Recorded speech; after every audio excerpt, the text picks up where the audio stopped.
Hello à tous, bienvenue dans cette nouvelle vidéo dans laquelle on se retrouve pour un avis lecture. Cette fois, c'est une romance de Noël, ça tombe bien, c'est le mois pour. Donc c'est Putain de Noël de Lisa Sozzi. Donc un roman est publié chez Cherry Publishing d'environ, si mes souvenirs sont bons, 279 pages en e-book. Donc je ne sais pas ce que ça donne niveau papier, mais voilà. Au niveau du résumé, donc on a Sydney, une jeune femme bibliothécaire issue d'une grande famille luxembourgeoise qui s'invente une vie auprès d'eux à Monaco parce qu'ils ont des ambitions assez grandes pour elle alors qu'elle souhaite juste être bibliothécaire et vivre une vie de célibataire quoi. Donc elle s'invente une vie au niveau du travail mais également au niveau des amours. À chaque fois qu'elle a au téléphone sa mère, elle s'invente une histoire d'amour avec un homme pour lequel elle s'est inspirée de ses livres qu'elle lit pour l'imaginer. Sauf qu'à un moment donné, elle lui parle du gendre parfait, comptable, etc. Enfin, celui qui pourrait absolument plaire à sa famille. Grosse erreur, puisque du coup, sa mère veut absolument qu'elle l'amène à Noël. Donc elle se retrouve bien embêtée. À côté de ça, donc, sa meilleure amie déjà qui l'avait prévenue que ça risquait de mal finir, tente de l'aider pour trouver quelqu'un qui pourrait jouer un faux petit ami. Et il se trouve que le beau-frère de son amie l'enquiquine un peu chez elle, hein, on va dire. Et donc elle va en profiter pour essayer de s'en débarrasser un peu. Donc ce playboy, comme le décrit sa meilleure amie, va aider Sydney. Il va accepter de jouer ce faux petit copain et donc l'accompagner chez ses parents à Noël. Voilà. Donc au niveau de mon avis, donc au niveau des points positifs que j'ai trouvés dans ce roman, déjà la plume est très agréable à lire. Ensuite, c'est une romance quand même assez mignonne, je trouve, avec une très belle alchimie entre les personnages. Voilà. Comme je vais le dire dans, entre guillemets, les points négatifs, mais c'est une romance qui va assez vite, mais vraiment, ils sont trop choux tous les deux. Moi, j'ai vraiment apprécié voir leur histoire d'amour évoluer. En plus, malgré tout, pendant le roman, on a des rebondissements qui font quoi. Il y a un peu de piquant dans tout ça, c'est pas non plus tout rose bonbon, tout se passe bien.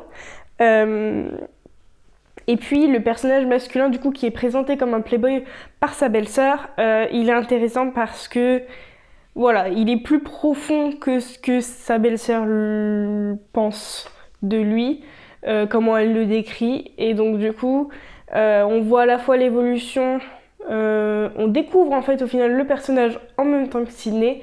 Et on voit toute la profondeur du personnage qui est loin du playboy qu'il semble être. Donc du coup, pour ces points-là, j'ai beaucoup apprécié. En soi, vous verrez, j'ai quand même apprécié le roman dans sa globalité.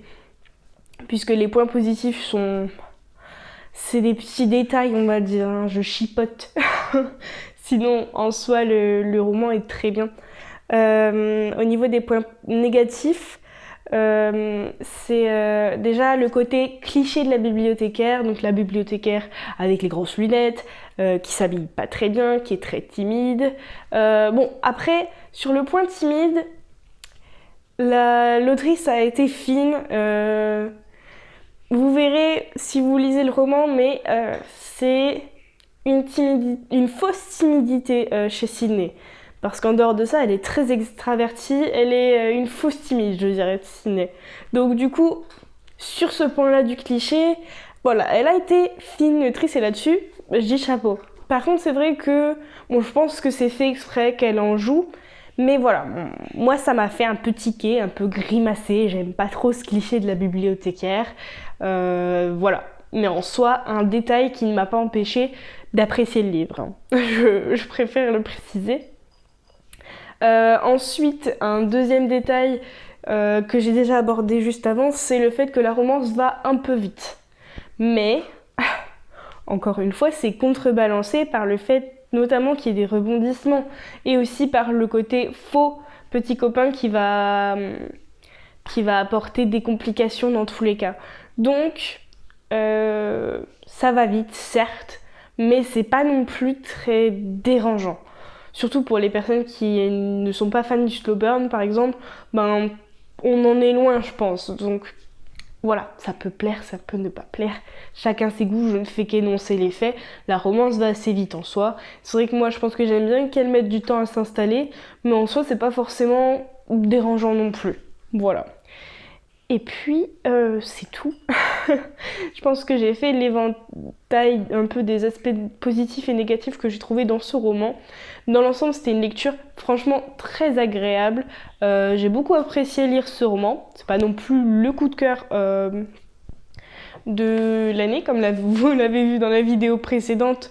Au niveau romance de Noël, ce n'est pas mon coup de cœur de l'année, mais il a été très intéressant à lire, très agréable à lire.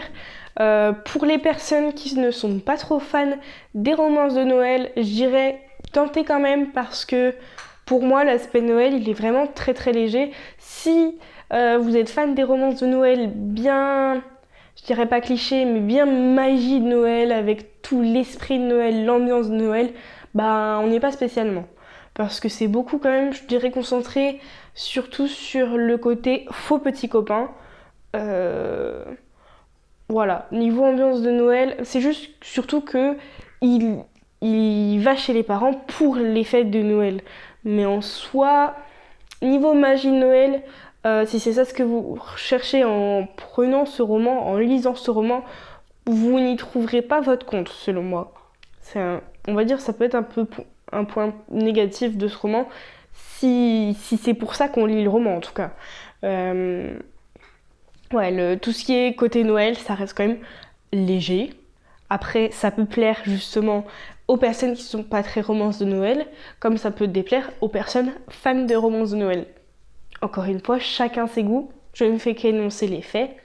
Donc bon, pour moi, voilà, elle est quand même catégorisée comme romance de Noël. En effet, ça se passe en l'occurrence pendant les fêtes. Après, voilà, on n'est pas non plus sur la grosse romance de Noël avec toute son ambiance festive, mais ça reste tout de même une romance de Noël agréable à lire.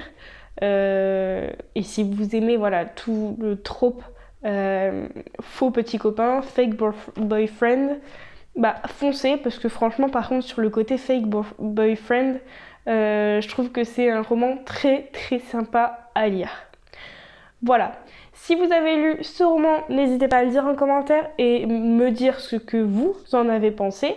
Si vous avez aimé cette vidéo, n'hésitez pas à laisser un like et à vous abonner pour avoir plus de contenu. Et je vous fais des bisous, je vous dis à bientôt dans une prochaine vidéo. Bye!